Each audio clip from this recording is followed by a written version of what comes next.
During periods of potentially severe weather, special receivers are automatically activated to warn of the impending hazard.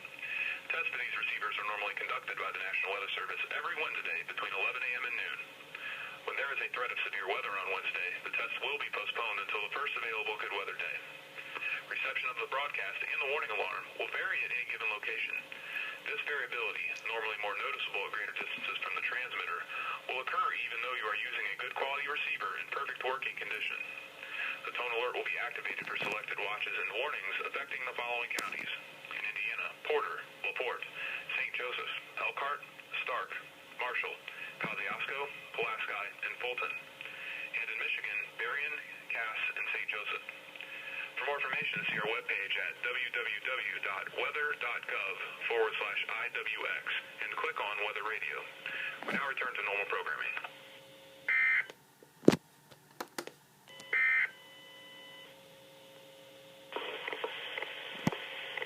This is NOAA Weather Radio Station WXJ 57 at 162. Temperature of 29. At Indianapolis,